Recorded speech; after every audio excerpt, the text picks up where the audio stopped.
आशा करता हूँ आप सब बहुत अच्छे होंगे। मेरा नाम है सिद्धांत अग्निहोत्री। स्टडी ग्लोस पे आपको बहुत बहुत स्वागत है। इंडियन एक्सप्रेस का ये आर्टिकल है दोस्तों। काबुल से सारी जो फ्लाइट्स हैं, ठीक है, जो मतलब जो भी काबुल तक फ्लाइट जाएंगी भारत की, उन सबको कैंसिल कर दिया गया है। क्यों, हम जानेंगे। चैनल को सब्सक्राइब करें, इंस्टा पे फॉलो करें, टेलीग्राम पे। तो जैसे ही तालिबान ने काबुल का कंट्रोल लिया, आपने देखी ना तस्वीरें कितनी खतरनाक आ रही थी। मतलब कोई सोच ही नहीं सकता था, लोग भागने के लिए बस कैसे भी भाग जाए। वो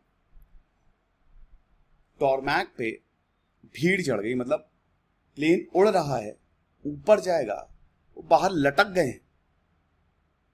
एक जोक नहीं था कि ये एरोप्लेन की खिड़की कैसे खुलेगी, बाहर बैठ जा, तो वो एक्चुअली में हुआ। ऐसी खतरनाक तस्वीरें, ऐसी दिल दहला देने वाली तस्वीरें हमने कभी नहीं देखी थी। तो पूरा कंट्रोल हो गया तालिबान का काबुल पे। अब डर तो है ही, बहुत ज्यादा डर है। अफगानिस्तान का जो एयर स्पेस है वो अनकंट्रोल्ड डिक्लेयर कर दिया है। यहाँ के एयर स्पेस में आप बिल्कुल भी भरोसा नहीं कर सकते। That is uncontrolled. जो भी इस देश में विमान आ रहे हैं, खतरा है बहुत ज्यादा। तो इसीलिए एयर इंडिया का ही वो विमान था जो गया था जहां पे भगदड़ हमको देखने को। वैसे जो भी विमान दिख रहा था, भगदड़ तो वहां हो ही रही थी। लोग भी मरे गए, भगदड़ मची, लोग मरे, गोलीबारी हुई एयरपोर्ट पे। तो जैसे बस स्टेशन या रेलवे स्टेशन में नहीं नजारा होता, वैसा हमने एयरपोर्ट पे नजारा देखा। और एयर इंडिया को कल फ्लाइट भेजनी थी 12:30 बजे दोपहर में, दिल्ली से काबुल, काबुल से दिल्ली डायरेक्ट फ्लाइट है सुबह 12:30 बजे, और बहुत जल्दी पहुंच जाते हैं। 2-2.5 घंटे में आप सीधा दिल्ली से काबुल और कम में ही पहुंच जाएंगे। लेकिन इन्होंने कैंसिल कर दिया है। हालांकि कुछ ये भारत ने अपने एयरक्राफ्ट को भेजा, अपने एरोप्लेन को भेजा, 129 पैसेंजर्स लेके आए, और उन पैसेंजर्स में काफी अफगानी थे, एक अफगानी सांसद थे। उन्होंने जो बताया है, और एक कुछ औरतें थी, तो वो इतना डरी हुई थी। उनका मैं इंटरव्यू देख रहा था, वो कह रही थी कि मैं तो सुरक्षित बाहर आ गई हूँ, लेकिन मेरे दोस्तों क्या वो वहां पे फंसे हुए हैं, हम सब बहुत ज्यादा डरे हुए हैं।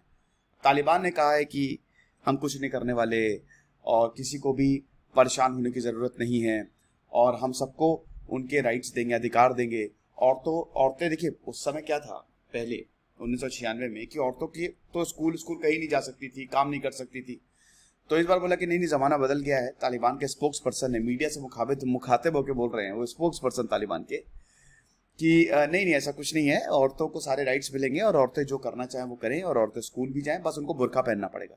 लेकिन दोस्तों ये सब बातें हैं, क्योंकि ऐसा एक्चुअली में हो नहीं रहा है। एक्चुअल में कुछ और ही हो रहा है। अगर आप देखोगे तो तालिबान यहाँ पे जर्नलिस्ट को मार रहा है, न्यूज मीडिया चैनल्स वालों को मार रहा है, और सरकारी लोगों को मार रहा है। तो तालिबान किसी के कंट्रोल में है ही नहीं। सबको पता है कि आगे क्या होने वाला है। फिलहाल हमारी सेल खत्म हो गई, लेकिन ऑफर्स अभी भी शानदार है। यूपीएससी का हमने बहुत ही बेहतरीन कोर्स चलाया है। तो 2 साल के वैलिडिटी के साथ 18 महीने और 12 महीने आप इसको जरूर अवेल कर सकते हैं। तो अब अफगानिस्तान का एयर स्पेस क्लोज हो चुका है, तो कोई भी एयरक्राफ्ट वहां पे अब ऑपरेट नहीं करेगा। हमारी भी जो काबुल तक फ्लाइट थी वो भी नहीं जाएगी, एयर इंडिया ने बताया। तो वही बताया कि अभी संडे को ही 129 पैसेंजर्स लेके आए, और यही लास्ट था। बहुत लकी हैं वो लोग जो आ गए अफगानिस्तान से। इसमें अफगानी सांसद भी हैं। अच्छा, अशरफ घनी कहाँ गए ये भी पता नहीं है। अनडिस्क्लोज लोकेशन, कुछ लोग बोल रहे हैं उज्बेकिस्तान, कुछ लोग ताजिकिस्तान। पहले मुझे ताजिकिस्तान लगा था, लेकिन अब पता नहीं कहाँ गए। तो ऐसे ही था कि कम से कम एक फ्लाइट, अगर एक भी फ्लाइट एयर इंडिया की चली जाती तो काम हो जाता। काफी लोग भाग जाते। वैसे भी आपको एक और चीज बताता हूं कि लाखों लोग अमेरिका भागने की फिराक में हैं, और अमेरिका, जो बाइडन ने यह भी बोला है कि अमेरिका अफगानी फैमिलीज को बाहर निकाल लेगा। क्योंकि देखिए, लाखों लोगों ने, तकरीबन 3 लाख लोगों ने, अफगानियों ने अमेरिका की मदद की है। और अब क्योंकि वो अमेरिका की मदद की, उन्होंने तालिबान पकड़ ढूंढ के मारेगा उनको। तो अब क्या कर सकते हैं? अब जो बाइडन उनको बाहर निकाल सकते हैं। तो जो बाइडन ने बोला है कि हम बाहर निकालेंगे, उनको जरूर निकालेंगे। कैसे निकालेंगे, कब निकालेंगे, पता नहीं। उस पर भी मैं एक लेक्चर लूंगा, तो उसमें हम बहुत अच्छे से बात करेंगे। तो अभी लेटेस्ट सिचुएशन ऐसी है कि अब प्लान सारे के सारे कैंसिल हो गए हैं। इवेंट्स बहुत जल्दी बदल रहे हैं। 10 दिन के अंदर अंदर समझिए सारे बड़े शहरों पे कब्जा, मतलब कमाल ही हो गया।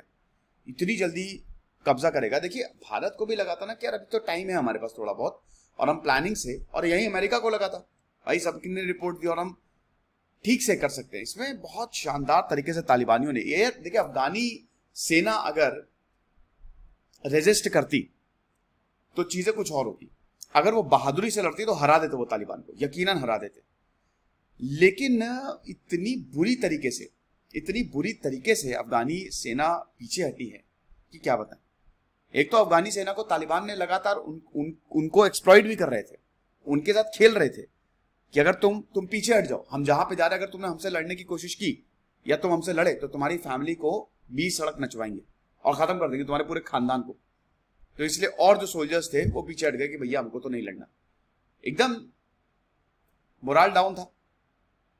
तगड़ा लीडर हो तो कोई नेपोलियन जैसा, नेपोलियन भी जब आए थे नए नए जनरल बना था, तो जब सेना युद्ध करने जा रही थी, अफ्रीकन कैंपेन पे जा रही थी, तो सबके कंधे से झुके हुए थे, और नेपोलियन आया 5.5 फीट का, उसने वो बात बोली, वो एकदम भयानक स्पीच दी कि सबके सब मार डालेंगे, चीर डालेंगे, सनी देओल हो गए सबके सब। तो यही है कि एयरक्राफ्ट जो है, अब ऐसा था ना कि जब जैसे ही एयरक्राफ्ट पहले तो गया, लेकिन जब ये पता चला कि कैंसिल हो चुका है, मतलब एयरक्राफ्ट वो एयर स्पेस ही क्लोज हो चुका है, तो वापस वो मुड़ गया। एयर इंडिया की जो शिकागो दिल्ली फ्लाइट थी वो ईरान स्पेस एंटर कर गई 12 बजे के बाद, दोपहर 12 बजे के बाद भारत के टाइम के हिसाब से, IST के हिसाब से वो ईरान चली गई, और उसके बाद शारजहां में वो रुकेगी, वहां पे रिफ्यूल करेगी और वापस दिल्ली आएगी। मतलब काबुल जाना था लेकिन गई वो कहां पे, वो मुड़ गई। फिर उसके बाद airman, notice to airman NOTAM, Afghan civil aviation authority को इन्फॉर्म कर दिया कि भैया आप माफ करो, तुम्हारे एयर स्पेस पे हमको नहीं आना है, और खत्म हो गया। 2019 में जब बालाकोट स्ट्राइक हुई थी तो पाकिस्तान ने भी अपने एयर स्पेस को क्लोज कर दिया था 5 महीने के लिए। भारत और जो फॉरेन एयरलाइंस थी 70 से 90 मिनट डिले होती हैं जब भी इस तरीके का हिसाब किताब रहता है। बट अब वही है, और करोड़ों रुपए भी, क्योंकि आपको अपना टूर डाइवर्ट करना पड़ता है ना, प्लेन है तो बहुत पैसे भी खर्च होते हैं। तो अब देखेंगे दोस्तों क्या होता है। फिलहाल खुश रहिए, पढ़ते रहिए। दिस इज सिद्धांत अग्निहोत्री साइनिंग ऑफ।